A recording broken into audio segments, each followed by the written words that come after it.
All right, Ethan, you ready? I'm ready. All right, joining the show now, just Tuesday evening, announces intentions to run for mayor of the city of Danbury as a Republican candidate.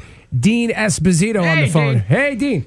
Hey, good morning, gentlemen. Thank you for having me. This is going to be exciting because last guest we had on, which was ex-mayor Boughton, he challenged him to a fist fight. Yeah. So let's see what happens. Lou did? Yeah. Good luck with that, Lou. He's a little pit bull, man. He's pretty tough. I think I'm going to go with long and lean. He's short and stocky. It might be a problem for you, brother. He is stout. I think I'm going to go with Dino. Are you comfortable with that? I'm fine with that. Dino. Right. Does anybody else call you Dino? Yeah, quite a few people. That brings my wife calls me a lot of different stuff. But exactly. We won't get into that. That brings me right to my next thing is, when I published the article that I wrote about you announcing, I saw an overwhelming response, a lot of popularity there with your name and with you specifically, and tons of people, saying you're a fun guy, great sense of humor, and they all feel like they know you. Did we mention that he's the Republican candidate? Republican. Oh, he used to be a Democrat. I did. It's all right, Ethan. You can mix that up a little. I'm all mixed up now. Yeah. But you're rooted in Danbury. You graduated Danbury High, right? Exactly, yes. You were involved in sports or activities? Which one? Or both? I was actually more involved in sports with the football team. I played for the football team for throughout my whole high school career. And in junior high, we had Rogers Park Junior High School, it was called back then, way in the back days. Did you play both ways, offense and defense? Oh, yeah. Sure. Yeah, what you were an I'm just going to guess, offensive guard? I was an offensive guard, and believe it or not, I was a defensive end. Wow. I guessed that. Yeah, you believe it. Yeah. Look at that.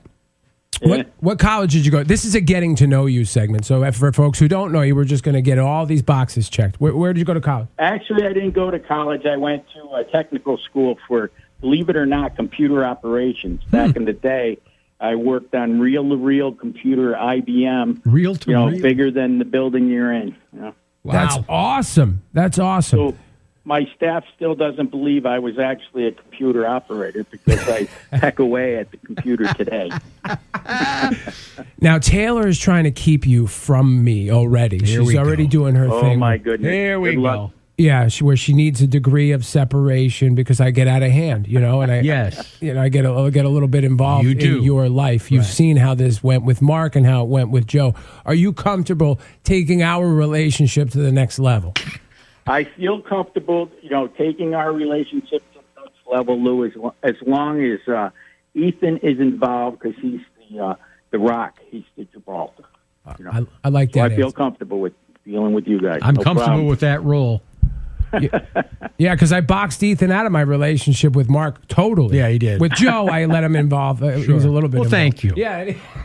All right, let's get down to the brass tacks here. Let's get down to the numb nuts. When did you decide that you were going to make a run at this thing? Well, actually, I've been involved in politics my whole life with my family history, obviously. But this actual run this time, probably about 2 weeks ago, maybe 3, Mayor Joe Cavo was, we were talking. He was reminiscing about the job, and he thought maybe he might want to go back into semi-retirement and represent the city as a councilman. So, the light bulb went on with me. I went home and talked to my wife. And then when Joe decided that he did not want to pursue the seat, I moved forward and put my name in for, consideration. So it's probably about 3 weeks ago. Now, Joe basically endorsed you. What is the situation with the Republican backing? Do you have the backing of the entire party? I think so, Lou. I'm getting really, really good positive feedback. Of course, Mayor Mark's been helping me out, and Mike Safrenic with the town committee chair, and many members of the town committee have been very supportive.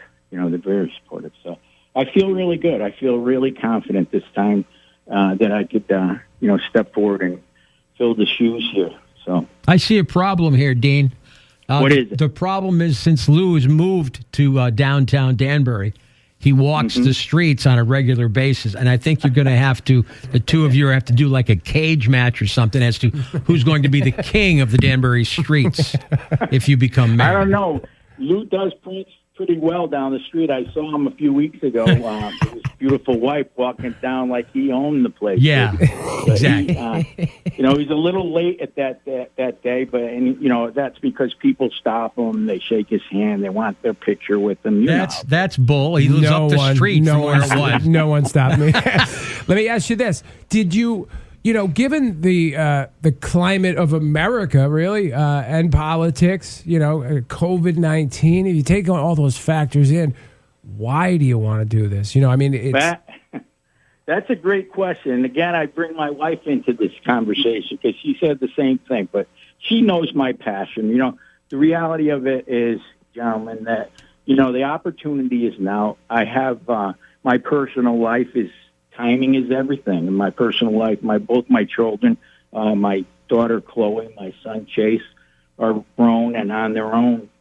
And then, the opportunity comes along once in a lifetime. Well, actually twice for me.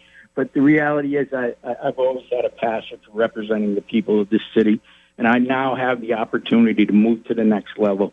And with the experience that I bring and in the big picture, I think it just made me comfortable to know that if I can step up and utilize the experience I have for over 30 years, I think it's a good opportunity for the people, and I'm hoping that they will see it that way and vote me in. Is part of it, though, just between you and I, part of it your wife really doesn't want you around as much as you usually are? Well, we have to do this now. No. My wife's very, very supportive. Like I said in my announcement, she's been with me for 30 years through thick and thin, and sometimes it's really thick, So I love her. She's always supportive of me. And, sometimes she questions me twice on some of the decisions I make, but she's right there by my side, and I'm confident she's going to be with me all the way. So that's good. Dean Esposito joining the show, Republican candidate for the position of mayor in the city of Danbury. You've held a lot of roles in Danbury, town clerk, chief of staff for 2 mayors, just among others, and those are big ones. What position that you've held in Danbury do you feel gave you the most experience, most tools that you will apply here as mayor? Well, I got to tell you, Lou, I was also the director of consumer protection and weights and measures, and that's representing the city and ensuring that the consumer is getting what they're paying for. So that gave me the ability to go out and about throughout the whole city and do my job, basically check the scales and answer to any concerns people had. I really enjoyed that because I was one-on-one with the people out there, and I got to address their concerns and hopefully resolve their problems. So I think that gave me a good base and, face-to-face opportunities with the constituents or the people of the city. That's who we're going to represent, right? But also, chief of staff, what more can I say? I'm right in the next office from the mayor. I help the mayor, either Joe or Mayor Mark, on a day-to-day operation. You couldn't ask for a better scenario than a learning experience in that. So I feel confident that, the chief of staff job is obviously the one that gave me the most experience and gives me the confidence to run for mayor because, I deal directly with department heads. I deal directly with those issues that face the city every day. And, hopefully I gave good advice to both, and I think I did because they both kept me, so it worked out pretty good. If you ask anybody who lives in Danbury to name their top 3 issues, 2 of them will be education and city roads, and you focused on both in your speech announcing that you would run. What is it for education? I know you're tied to the Career Academy. Tell people what you feel about that and why that's important. Yeah, I think the Career Academy is going to be a huge new asset to the city. Obviously it gives our students the ability to move forward and look at different types of careers and hands-on. The academies, they're going to be set up with 6 academies for science and cybersecurity, technology, different types of learning experience for our kids. But also it comes down to the space problem that we faced here in the city for the last year or so.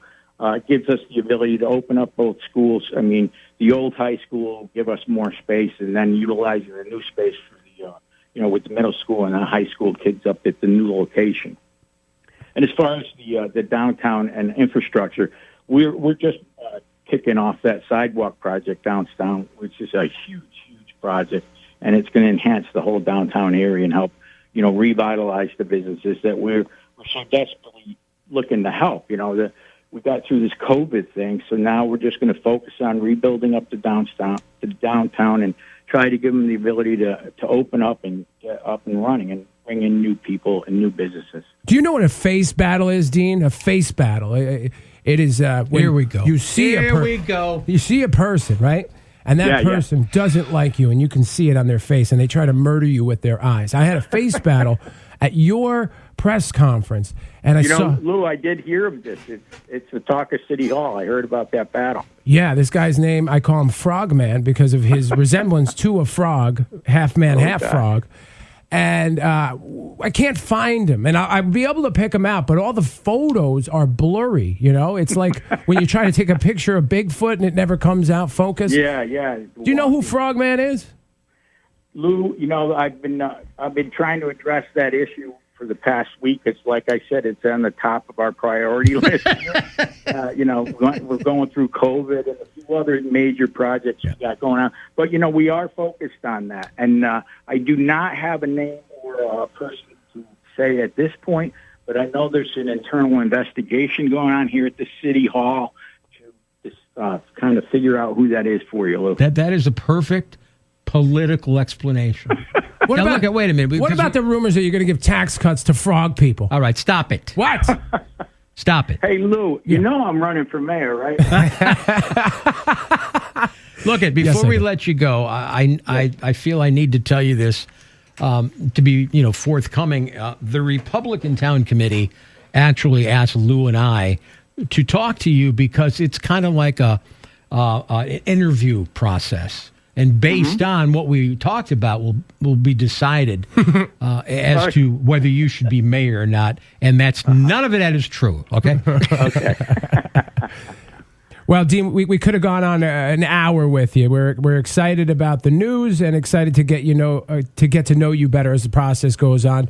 We'll let you go today, and we appreciate your time. Thank you. Thank you so much, gentlemen. I'm excited to be here, and it's always an honor to talk to you and Ethan. I really just one more thing. If you do become mayor, you need to speak with us on a weekly basis.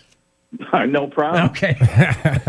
Thanks, Dean. Dean Esposito, everybody. All right, guys. Thank you very much. Thank you. Day. Bye.